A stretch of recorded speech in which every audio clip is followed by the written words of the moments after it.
Your Coca-Cola bottler presents Claudia, based on the famous play and novels by Rose Franken. Brought to you transcribed Monday through Friday by your friendly neighbor who bottles Coca-Cola. Relax, and while you're listening, refresh yourself. Have a Coke. And now, Claudia. Claudia looks all right, doesn't she, Mother? She looks fine, David. How much longer do you think it'll be? There's no telling. You're a big help to a man in distress. Nobody can be of any help to you, David, not now. You look so calm, Mother. So do you. Do I? And in a way, I am calm. Well, I suppose I am, too. I keep telling myself that this is the moment we've been waiting for all these months. And that there's nothing to be worried about. Absolutely nothing. Of course not. You don't have to keep telling me that. Well, I don't want you to get upset, Mother. All right. You can keep on telling me if it'll make you feel better. You're a wise old duck. David, a little respect. I'm about to become a grandmother. And not to a duckling, either. A hospital. I could close my eyes and know I'm in a hospital. They smell of ether. And there are many closed doors. Well, where do we go from here? Let's walk down to the end of the hall. Seems to open out on a terrace of some sort. The nurse said it would be several hours. Well, that gives us plenty of time to do whatever we want to do. You know, I'm thinking I'm an awful sissy, Mother. You? David, that's the last thing you are. No, yes, I keep wishing it were me. That's not being a sissy. It's easier when it's yourself. You know where you stand. You know just where you're at. You're aware. But here we are, you and I, walking up and down a corridor of a hospital, and Claudia's... She's all right. Sure she is. Maybe that's why I keep wishing I were her. No, there is a terrace here. Can we go out on it? No sign that says we can't. Come on. Would be a hot night. Isn't any air. Enough for you and me. Have a chair, Mrs. Brown. Thank you, Mr. Naughton, and the same to you. I'll just walk up and down if you don't mind. Go ahead. Where's that pipe of mine? Oh, here it is. Wrong pocket. All of New York seems to be quiet. It's as if it were waiting, too. Claudia seemed very, very chipper, didn't she? She always does. Like mother, like daughter. And husband. David, it won't be so long. Of course not. Probably be all over by the time I get this blasted pipe of mine lit. Would have to be temperamental when I need it most. Oh, where are my matches? You put them in the pocket of your jacket. Oh, did I? It's good to come to a hospital when it's for something happy like this. Just think, David, when Claudia leaves here in a few days, you'll be bringing home your first child. Doesn't seem possible, does it? Say, don't you think we can go in and see Claudia again? The nurse will tell us when. She's just as well alone for a while. Her husband really stops being important at a time like this, doesn't he? I mean, he's sort of a extra wheel, a spare tire that's gone flat. My husband's always important, David. You don't have to be standing by Claudia's bed holding her hand. She knows you're there. Yeah, but she's on her own. No, she isn't. We're helping. You may not know it. How would you like something to eat? You deserve a feast, Mrs. Brown. That's the best that I can give you right now. Give it to me later. Don't tell me you're not hungry. Don't tell me you are, Mr. Naughton. Of course I am. I could eat the side of an ox with an apple in its mouth. Go ahead. I'll wait for you. Later. We'll celebrate, Mother. You bet we will. I might even coax you to a little champagne. Won't be difficult. With a toast to the three of you. The four of us. Your pipe working? Yeah, pipe's all right. Now I've run out of matches. Here you are. I brought along a few extra packs of matches for you. You think of everything. We aim to please.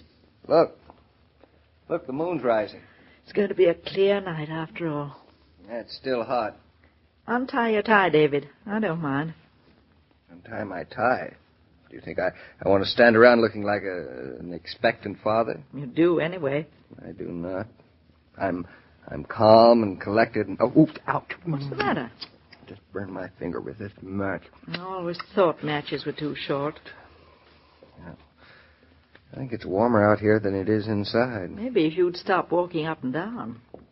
Let's try the waiting room down the hall. Good idea. And maybe we can ask the nurse if And Claudia... maybe Dr. Rowland will be here. Wait, careful there, Mother. There's a step up. I see it. Here, let me take your arm. Get away, David. You're treating me like an old woman. Whenever I try to show off my manners, you and Claudia stop me. Oh, you poor persecuted boy. The waiting room's right down there on the left. I always thought they should hang pictures on the walls of hospital corridors. Sure you wouldn't like to go to a movie, Mother? That's the last thing I want to do. Maybe we could find a Mickey Mouse. Claudia loves Mickey Mouse. After the champagne, David. Now, look, you don't have to entertain me. You're cute, you know it. Almost as cute as your daughter. I only hope Claudia isn't worrying about us worrying. She's such a worrier. Particularly when there's nothing to worry about. Exactly. Let's sit down here, Mother. They look like good, strong, sturdy chairs. Oh, they'll last all right. David, I'm not very good at making speeches, but as long as I know Claudia has you, I'll never worry about her. Well, thank you, Mother. I could go 1,000,000 miles away. I could even be turning the last page of my book, and I'd feel safe about her. It hasn't been easy having been a mother and father to your child, has it? It's been its own reward. I always thought that having a child would be very private business. Just mine and my wife's, but it isn't. It started much longer ago than that. I remember the night we had Claudia. It's not possible. It was over 19 years ago. Tonight, time is slow. It was the winter. I went to the hospital, very much the way Claudia came tonight. Only I came alone. Mr. Brown was on a train. He had to leave just a little while before it all started. When he came back 2 days later, it was nice showing him a daughter. You had spunk, Mama. No more than Claudia has, David. 200 miles, 2,000 miles, or 200 feet. It's the same distance for a woman. This pipe's gone out again, honestly. A man can't depend on anything, can he? Not at a time like this, he can't. What time is it? It's still early. You sure you wouldn't like to get a bite to eat? I'm positive. What would I do if you did? Well, it's simple. You'd buy me a bite. I love you. Sitting there with your feet crossed and your hands in your lap looking as if this happened to you every day. It has, in a way. You look pretty much like that yourself, David. You're shaming me into it. Am I? That's good.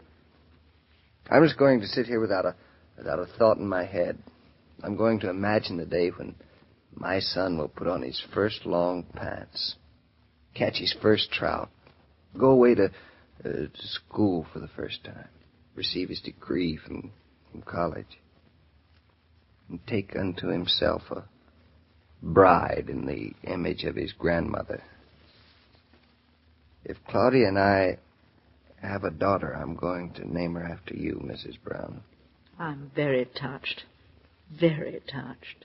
It's about, 9:30? Is that all? You haven't moved in quite some time, Mother. No place to go.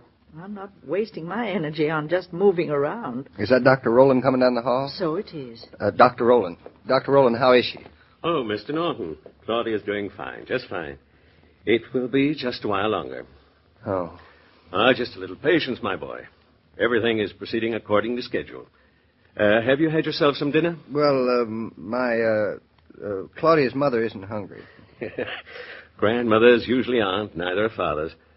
Would you like to go in and see Claudia for a moment? Well, if it's all right, I don't want to... I don't think that I would... Go right in. She's quite comfortable now, but only stay a moment. I'm going downstairs and have myself a cup of coffee. I'll be back in about 20 minutes. Good evening, Mrs. Brown. Oh, Dr. Rowland, it's good to see... Well, David, what did he say? He said we could go in and see Claudia for a moment. You go in, David. Well, don't you want to come, too? I'll wait for you here. I'd rather. Whoever said anything about mother-in-laws didn't know you. Darling? David, you back? Yeah, I'm here. How are you? I'm fine. Just fine. sorry to be taking such a long time over this business. I thought we'd be home by now. What's the big hurry? No hurry. It's a nice room. It is. Have a good dinner? Yes, a fine dinner. I was afraid you wouldn't eat. Will you stop worrying about me? I'm big enough to take care of myself. And the trouble is, you don't. Mama have dinner, too? Certainly she did. Both of us. We gorged ourselves. Good. And what? Well, we had soup, and then we had meat and vegetables, and then we had... Well, I don't know. What do people usually eat? You're making me hungry. You big bluff. Then we walked by a movie house. There was a Mickey Mouse playing, but we decided to wait until you could see it with us. That was very sweet of you. Maybe you better not wait. Why don't you and Mama go and see it now? Maybe we will. And I'll come back and tell you all about it. Do that, darling. David? What, dear? I hope it's a wonderful Mickey Mouse. Everything's going to be wonderful. You just wait and see. You don't have to tell me. I know it is. Well, I promised Dr. Rowland I'd only stay a minute. Don't let Mama worry, will you, David? She's not worrying, darling. The thing for you to do is to stop thinking about us. No, that's not right. I'm thinking about you all the time. I want to think about you. You know, I almost wish now that we had... Oh, darling, you don't. You don't mean that. This is just the way we want everything to be. I'm glad.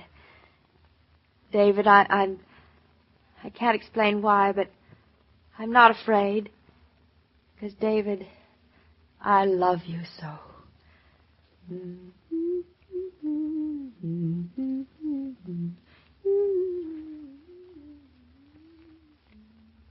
Doing your July 4th marketing today? Don't forget that case of Coca-Cola if you haven't already gotten it. For Coke is such a basic part of holiday merrymaking. And it helps make home parties so easy on the lady of the house. You don't want to spend your weekend cooking and bustling about. With sandwiches and salads prepared, cookies or cake ready, all you have to do is get out that ice-cold Coca-Cola, and you're all set, indoors or out, to lunch or dine refreshed. Hello, Joe. Chin up, man. Pretty soon you'll be a father. Yeah, but not soon enough to suit me. Daughter or son? Either one, just as long as it's a son. Well, you've been counting on a son, though, haven't you? That's Claudia's fault. She says we were the type to have sons. Doesn't mean a thing. Sure, I know. Hey, look, stop looking so forlorn, David. You're not the only man this has happened to. Has it happened to you? 3 times. My hat's off to you, my man. My hat is off. Well, just fill your pipe and smoke it, David. Everything's going to be fine. Leave it to Claudia. Sure. And on Monday? Well, on Monday we'll all find out. Will it be a son, Naughton, or a daughter, Naughton? Oh, I wish it were Monday now. Well, so long, Joe. So long, David. Every day, Monday through Friday, Claudia comes to you transcribed with the best wishes of your friendly neighbor who bottles Coca-Cola. So listen again Monday at the same time. And now this is Joe King saying au revoir. And remember, whoever you are, whatever you do, wherever you may be, when you think of refreshment, think of Coca-Cola. For Coca-Cola makes any pause the pause that refreshes. And ice-cold Coca-Cola is everywhere. These programs star Catherine Bard as Claudia and Paul Crabtree as David. And the entire production is supervised and directed by William Brown Meloney. And now here's a word from your friendly neighbor who bottles Coca-Cola.